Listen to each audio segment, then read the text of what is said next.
Well, hello everyone, and welcome back. How are y'all doing out there?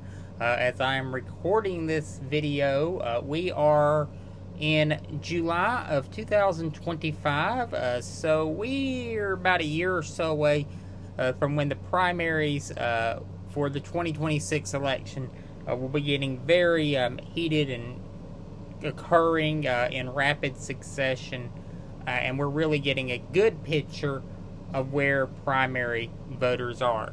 But I thought I would come on here and give you my thoughts and analysis of where we stand right now in relation to the 2026 map. And of course, we're going to be talking about my favorite election type, United States Senate election races.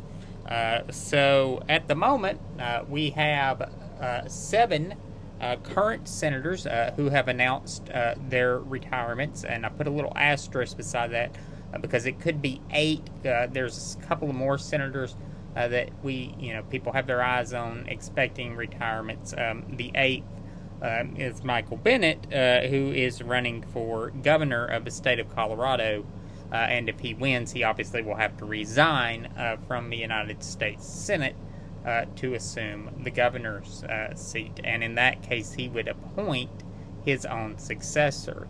And there is speculation that Senator Marsha Blackburn of the state of Tennessee is also going to announce a run for governor as well. And Senator Blackburn was just reelected in 2024 to another 6-year term in the Senate. So if she wins, she would, of course, be appointing her own successor as well. And you could imagine that whoever gets appointed to that position for both Bennet and for Blackburn, if she decides to run, would weigh heavily how people act in the primary. And of course, if they lose the primary, they just go back to serving in the Senate. So let's talk about some of these races. In the state of Alabama, the incumbent senator, and that is unfortunately my home state, our current United States Senator Tommy Tuberville has announced that despite legal restrictions on him seeking the governor's office, he is going to seek election to be Alabama's governor, despite the fact, as I said, that he does not meet the residency requirements set out in the Alabama Constitution, and there are going to be court challenges, of course, to Tuberville seeking that office. In the state of, I've already went over Colorado. In Kentucky, Mitch McConnell, of course, has announced his retirement. That is not unexpected. Dick Durbin in Illinois is another one, not unexpected. Both of those gentlemen are getting advanced in age, and McConnell much more so, but they would not be seeking re-election. Kind of a shocker in Michigan, Gary Peters has announced his retirement, and a real big shock is Tina Smith in Minnesota also announcing her retirement. Not a real surprise, Jeanne Shaheen in New Hampshire announced her retirement, and of course the biggest and most prominent example of announcing their retirement is Tom Tillis out in North Carolina. Of those races, I think that North Carolina at the moment is the most competitive. Michigan, Republicans seem to think they have a chance there, but this is another case, I think, of Lucy with the football with the Republicans in Michigan and the United States Senate seat. Even when Donald Trump carried the state in 2024, Republicans couldn't get over that finish line. They got closer than they have in recent elections, but they still lost. And there's a spirited Democratic primary going on that side as well, on the Democratic side. Tina Smith in Minnesota announced her retirement. Of course, Senator Smith was appointed to the United States Senate after the resignation of Al Franken back in 2017 and has served ever since. She was elected in the special in 2018 and won a full term in 2020, and kind of shocked everyone with her announcement that she would be retiring. I tend to believe Democrats have a really good chance at holding on to that seat. I don't see anything to suggest that Democrats at the moment are in danger of losing that seat. Look, it's going to be in my opinion, it's panning out like a typical midterm at this point. The president's party is in real danger. And typically the second midterm of a president is even more brutal than the first. There's some races on the ballot that at the moment look like real stretches for either party to flip. The Democrats have opportunity in Texas, depending on how the Republicans go in the primary, and if a possible third party candidate with a massive amount of money decided that he wanted to throw his hat into the ring and spend a considerable fortune to see if he could be one of 100 U.S. senators. So that is that. North Carolina, as I said, Thom Tillis announced his retirement. Tillis was already going to face a tough election had he decided to run for re-election.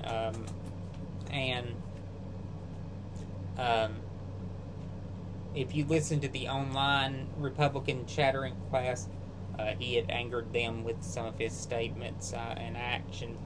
Not votes, though. Not votes. Just actions.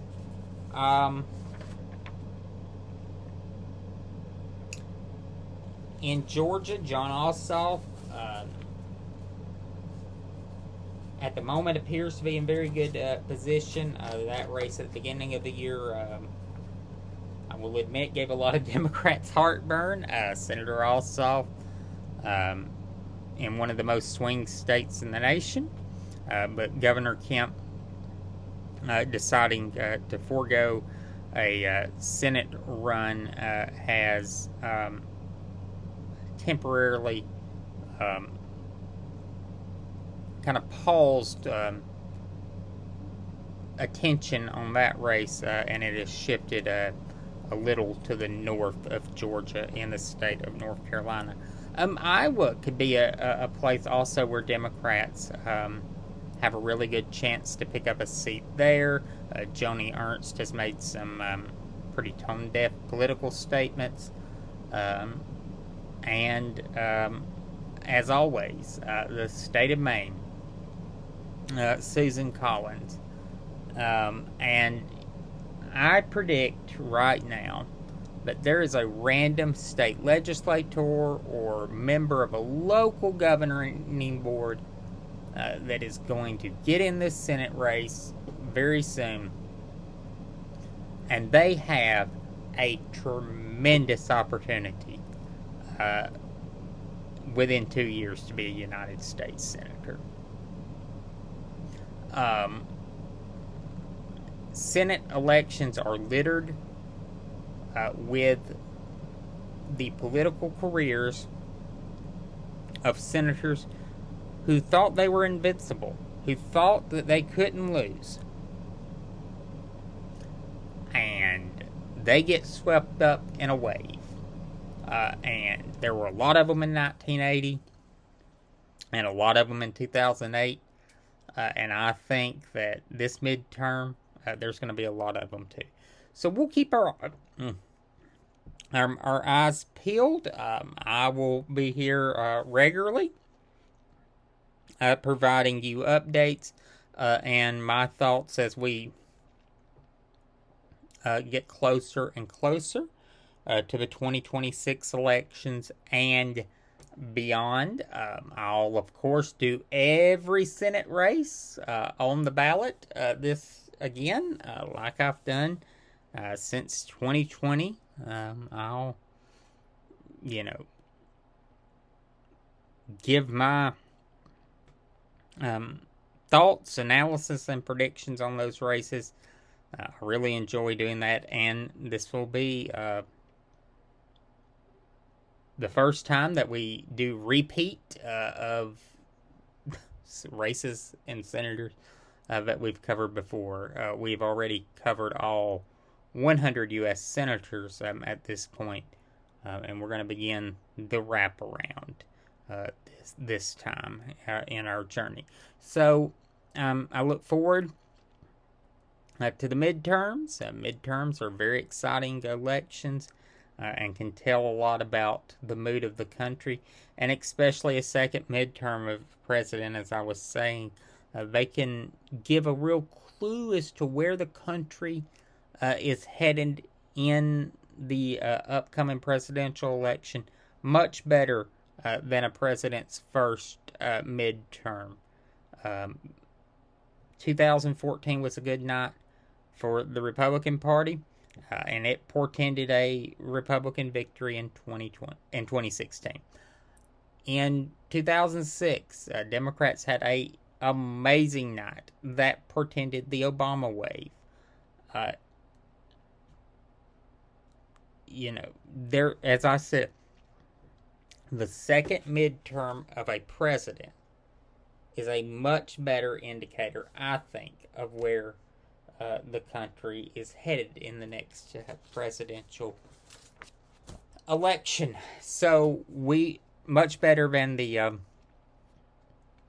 first midterm, because in 2010 Barack Obama took a beating on election night in the midterms, and he was overwhelmingly reelected. Bill Clinton, same thing. Ronald Reagan, 82. Horrible midterm in 82. And we saw what happened in 84. So we shall see. We shall see. So I'll see y'all back in the near future.